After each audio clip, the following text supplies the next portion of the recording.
আহিরি, আহিরি শোনো শোনো, আমি তোমাকে ফোন করতাম বিশ্বাস করো, কিন্তু আমার ফোন করার আগেই তো তুমি চলে এলে। আমার চোখের সামনে এত বড় সর্বনাশ হয়ে গেল তোমার, যাতে তুমি চলে এলে ভগবানের অশেষ কৃপা। বাবা মরি যা। দিদি ভাই, ভগবানের অশেষ কৃপা বলছো কেন?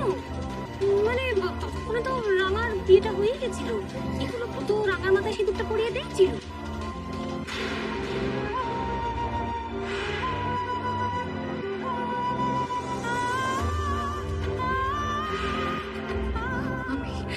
আমি স্বপ্নেও ভাবতে পারিনি করে দিল আমাকে এমন একটা দৃশ্য দেখতে হবে যা আমার জীবনটাই শেষ করে দেবে।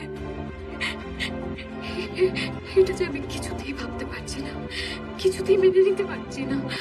এগুলো এগুলো আমার রাঙাকে বিয়ে করেছে। না না না, এটা হতে পারে না, এটা হতে পারে না।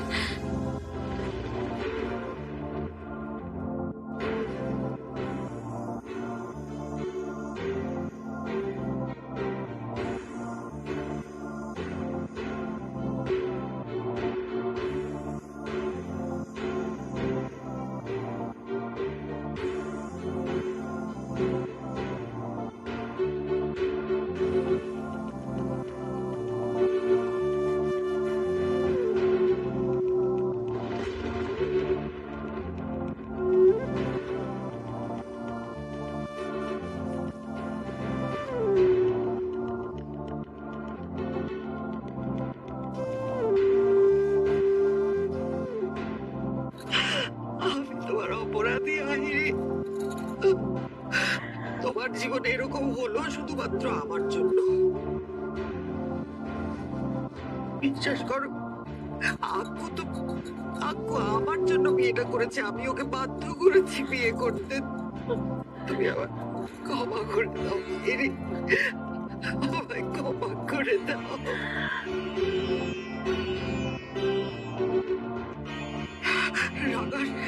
রাঙার বিয়ে দিতে গিয়ে ওর যে এত বড় সর্বনাশ আমরাই ডেকে আনছি, আমরা কোনো আঁচ পাইনি বিশ্বাস করো। আর সেই মুহূর্তে এত কিছু ঘটে যাচ্ছিল, আমার এটা ছাড়া কোনো উপায় ছিল না মা, তুমি বিশ্বাস করো। কে বাঁচাতো রাঙাকে? একমাত্র আক্কু, একমাত্র আক্কু পারত ওকে বাঁচাতে, তুমি বিশ্বাস করো।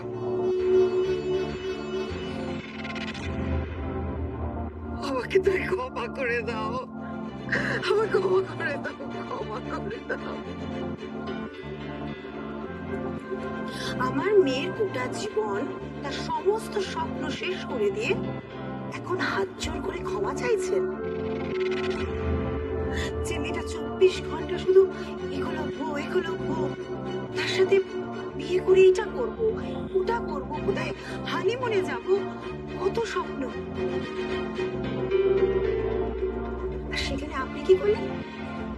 আপনি আপনার ছেলেকে বিয়ে দিয়ে দিলেন, তাও আবার কার সাথে?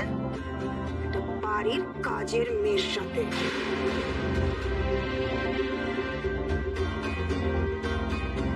এইসব দেখার পরে আমার মেয়ের মনের অবস্থা কি হতে পারে একবারও ভেবে দেখেছেন আপনারা? হ্যাঁ, এখন হাত জোর করে আমার মেয়ের সামনে দাঁড়িয়ে সাফাই গাইছেন, তাই না?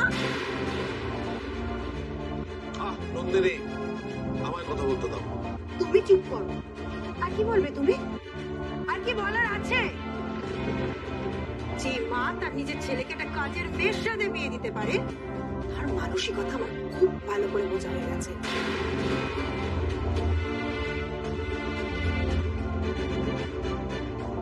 আপনি মহান সাজবেন বলে ওই মেয়েটিকে গ্রাম থেকে নিয়ে এসেছেন, কিন্তু তাই বলে ওই মেয়েটার জন্য আপনার ছেলের জীবনটাকে স্যাক্রিফাইস করে দিলেন? নিজের ছেলের স্ট্যাটাসটা সম্পর্কে এতটুকু ভাবলেন না? তার ভালোবাসা, তার পছন্দ, আহিরিকে নিয়ে তার এত স্বপ্ন, সব ভুলে গেলেন আপনি, সব ভুলে গেলেন।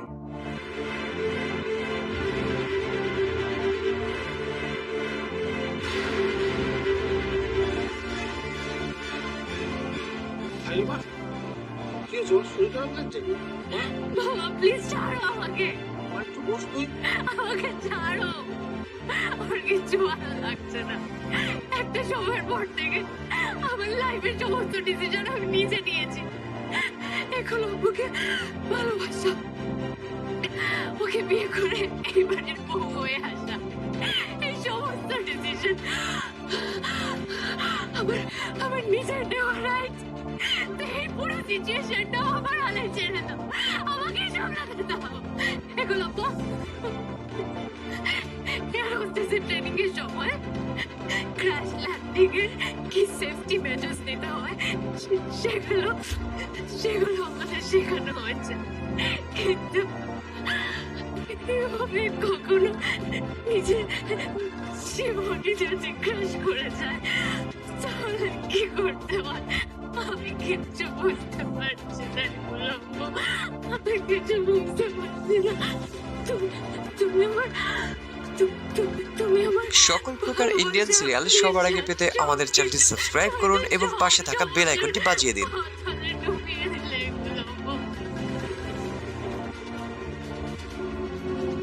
আমি কি করবো এবার, কোন দিকে যাবো আমি কিছু বুঝতে পারছি না। আমি কিছু বুঝতে পারছি না।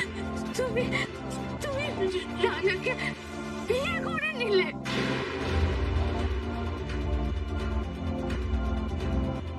কি করে করতে পারে?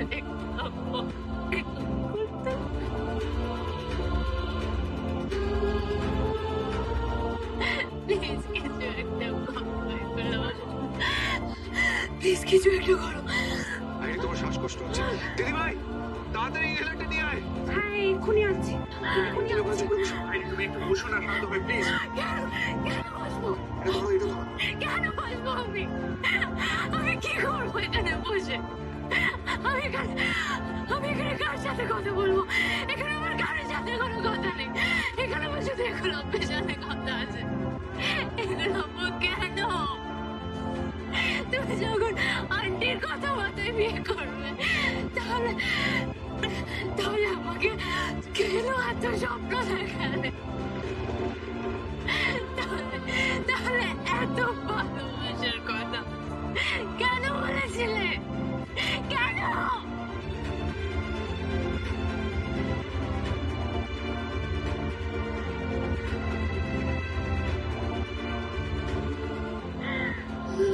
বাইরে কামড়াও, আমি তোমাকে সবটা বুঝিয়ে বলবো। আমি জানি তুমি বুঝতে পারবে, আমাকে তোমার থেকে ভালো আর কেউ বুঝতে পারবে না। আই ট্রাস্ট ইউ, আমি জানি তুমি বুঝতে পারবে। আর ন্যাকামো করো না। কি বোঝাবে ওকে? আর কিচ্ছু বোঝানোর দরকার নেই। বাই দ্য ওয়ে, তোমার বাবা কোথায়? তিনি তো খুব ভদ্র মানুষ, আদর্শ ন্যায় নীতি মেনে চলেন। তা ওনার চোখের সামনে যখন এত বড় অন্যায়টা হয়ে গেল, উনি কি চুপ করেছিলেন? আন্টি, বাবা কিন্তু আমাদের অসুস্থ হয়ে পড়েছে। এইসব শুনলে বাবার অসুস্থতা আরো বাড়বে। আমি আপনার কাছে হাত জোর করছি, এসবের মধ্যে বাবাকে টেনে আনবেন না প্লিজ। বাবা তো বারণ করেছিল, মা শুনে, আমাদের কারোর কথাই মা শুনে। এগুলোর পর অবশ্য মায়ের কথা শুনে রাঙাকে বিয়ে করাটা উচিত হয়নি, কিন্তু মা আগু পিছু না ভেবে এমন একটা লজিক বের করলো না, আকু রাঙাকে বিয়ে করে ফেলল। বিয়ে করতে বাধ্য। আর মা একটা বর্তমান বিশ্বের আলোড়ন সৃষ্টিকারী উপমহাদেশের আধ্যাত্মিক জগতের শিরোমণি ও আজমির শরীফের সাবেক পেশ ইমাম, তিনি মুহূর্তের মধ্যে জিন হাজির করে যে সকল কাজগুলি করেন, লটারিতে বিজয়ী হওয়া, মালিক ও কফিলকে বাধ্য করা, গ্রিন কার্ড ও ওয়ার্ক পারমিট সহজে পাওয়া, মনের মানুষকে আয়ত্তে আনা, বিবাহে বাধা দূর করা, বিদেশিনীকে ভালোবাসছেন, বিয়ে করতে পারছেন। আমার অনেক সমস্যার সমাধানের উনি উসিলা হয়ে আমার জন্য কাজ করে দিয়েছেন। আমার সমস্ত সমস্যার সমাধান হলো। আমি আপনাদের সবাইকে বলবো, আপনাদের যদি কোনো রকম সমস্যা থাকে ওনার কাছে আসুন এবং সফলতা লাভ করুন। শনি ও রাহুর গ্রাস থেকে মুক্তি পাওয়া সহ জীবন চলার পথে বাধায় জর্জরিত শেষ ভরসা মনে করে হযরত শাহ আলম চিশতি আজমিরি জিন হুজুরের সাথে আজই যোগাযোগ করুন। শুধু একটি নামই নয়, একটি ইতিহাস, যিনি আধ্যাত্মিক শক্তির অধিকারী। লক্ষ লক্ষ মানুষ তার কাছে উপকৃত হয়েছেন, এমনকি আমিও পর্যন্ত হয়েছি।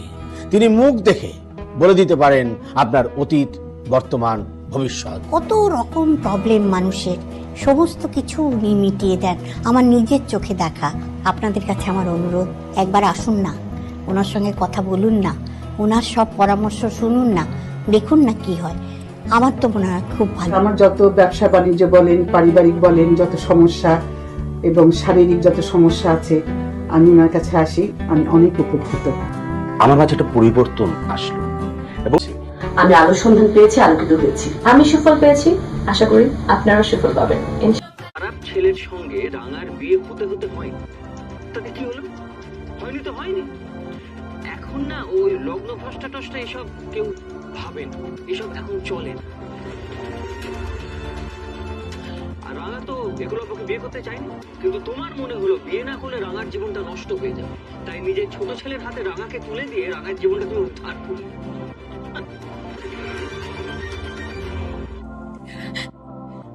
রাঙা, তুমি তো জানতে আমি আর একলব্য একে অপরকে কতটা ভালোবাসি। তুমি কি করে এই বিয়েতে রাজি হলে? ও রাজি হয়েছে আমার কথা। বিশ্বাস করো আইনি, আমি ওকে বাধ্য করেছি, আমি ওকে আমার তৃপ্তি দিয়েছি, সেই জন্য ওই বিয়েটা করেছে। আমার কোনো উপায় ছিল না, আমি কি করতাম? গ্রাম থেকে আমি মেয়েটাকে আমার দায়িত্বে এখানে নিয়ে এসেছি, ওর তো আর কেউ নেই, ওর বিয়ে ভেঙে গেল, আমি আর কাকে বলতাম বলো? আকুকে বলা ছাড়া আমার তো কোনো উপায় ছিল না, একমাত্র আকুই তো ছিল।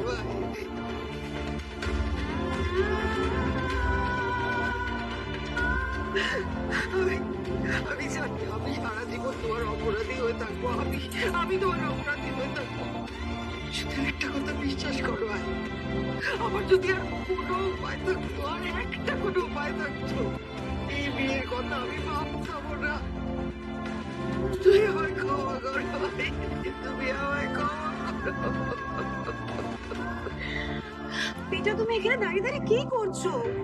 ওর মা হাত জোর করে ক্ষমা চাইছে, অথচ একলব্যকে দেখো মাথা নিচু করে দাঁড়িয়ে আছে, দেখো একটা কথাও বলছে না। শোনো, এবার চলো এখান থেকে। শোনো, ভগবান যা করে মঙ্গলের জন্য। তুমি আমাকে যতই অপছন্দ করো না কেন, নন্দিনী চুপ করো তো, সেই থেকে শুধু নেগেটিভ কথা বলে যাচ্ছ। কারণ পজিটিভ কথা বলার মতো না আমি এখানে কিছু দেখতে পাচ্ছি না, তাই। বেটা চলো, এখানে আর এক মুহূর্ত।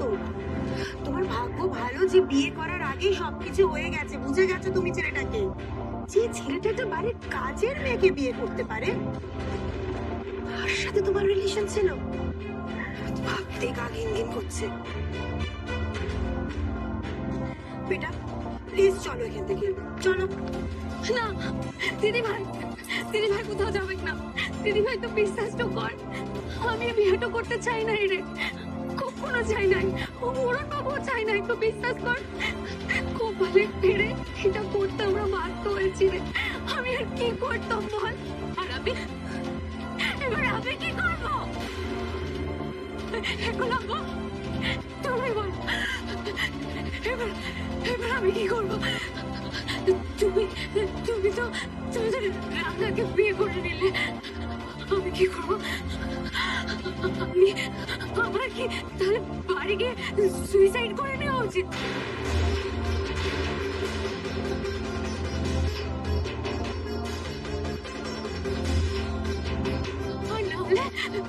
আর একটা উপায় হচ্ছে তোমাকে তোমাকে ভুলে যেতে হবে, সেটা পারবো না একলব্য, সেটা তুমি পারবো না। আমি কি করবো? ইনহেলারটা নিয়ে নাও প্লিজ, ইনহেলারটা নিয়ে নাও। বেটা আমার কথা শোনো বেটা। যাও যাও, তোমার দাদাকে দেখো কি করছে, ওকে আটকাও ওখানে, ওকে এখানে আসতে দিও না, যাও এক্ষুনি আটকাও, ওকে দেখো।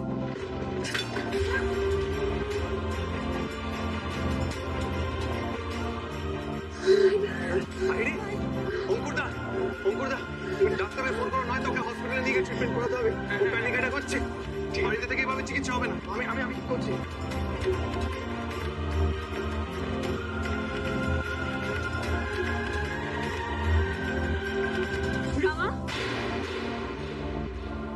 লাজ লজ্জার মাথা খেয়ে নিয়েছিস একেবারে? হ্যাঁ শোন, এই মেয়েটার যে অবস্থা না, এই মেয়েটার এই অবস্থার জন্য একমাত্র দায়ী তুই।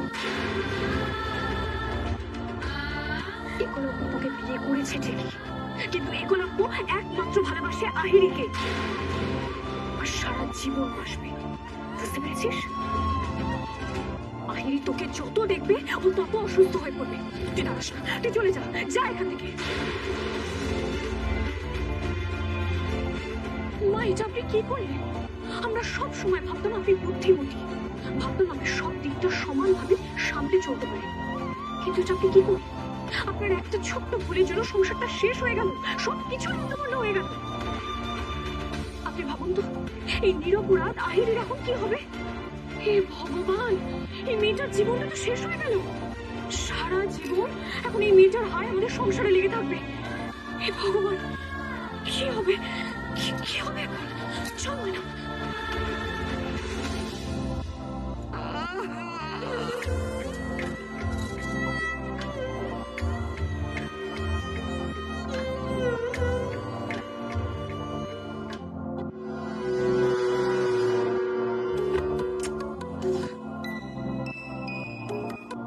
হ্যাঁ হ্যালো, কোনো শোনা না, মোড়ো হাতে মোটে সময় নেই, তাই কিরি করে সব কিছু গুছিয়ে নিয়ে সকল প্রকার ইন্ডিয়ান সিরিয়াল সবার আগে পেতে আমাদের চ্যানেলটি সাবস্ক্রাইব করুন এবং পাশে থাকা বেল আইকনটি বাজিয়ে দিন। ছেলে যদি একবার পুলিশের সামনে মুখ খুলে না, ওরা একেবারে ছানা পোড়া হয়ে যায়।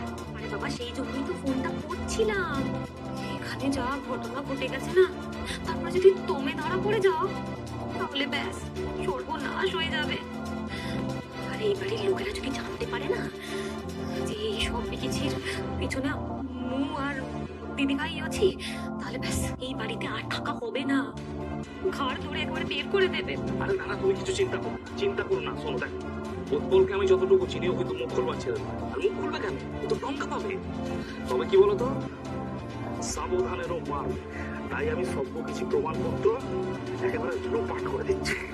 তুমি কিছু চিন্তা করো না। হ্যাঁ ঠিক আছে, রাখো।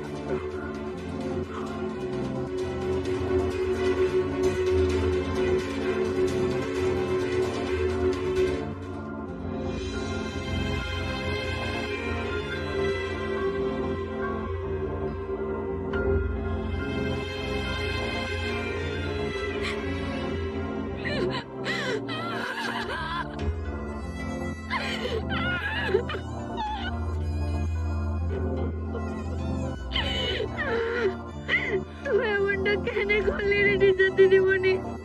কেন করলি? তো তোর মোড়া মুখে দিব্যিটা কেন দিলি? কেন দিলি বল? আমি নিজের হাতে পুরন বাবু আর দিদিভাইয়ের জীবনটা নষ্ট করে দিলাম, দুটো জীবন নষ্ট করে দিলাম আমি। এটা ঠিক হয় না রে দিদিমণি, এটা অন্যায় হয়েছে। তো দিদিভাইয়ের অবস্থাটা দেখেছিস?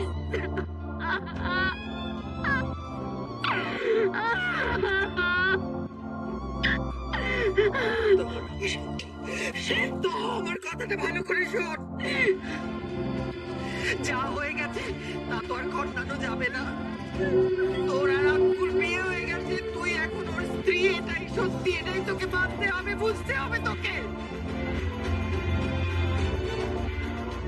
আহিরের সঙ্গে আমি কথা বলবো, আমি জানি আমার কথা ঠিক বুঝবে, আমার কথা ঠিক বুঝবে, ও ঠিক বুঝবে। আসলে আপনি মুখ পড়ে চলুন। ডাক্তার এসছে।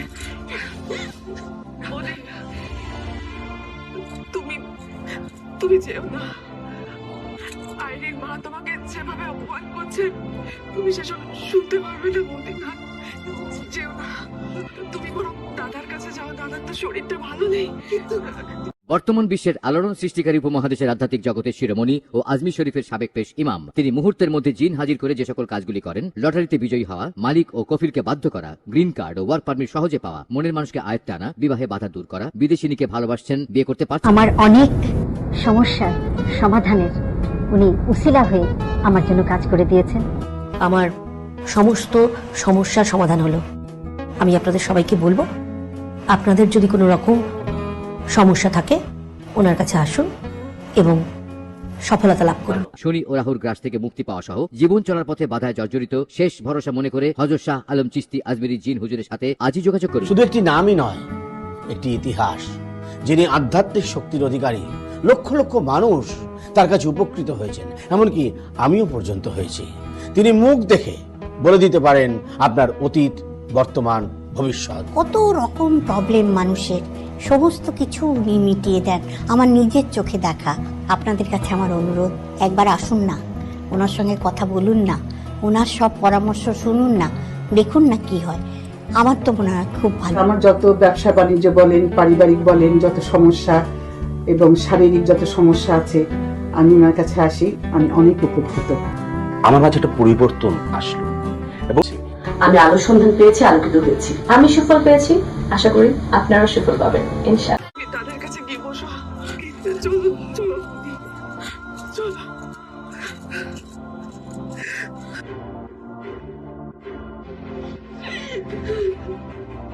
মা যে এই অশান্তিটাকে বাড়িতে নিয়ে এলো। ফালতু সব।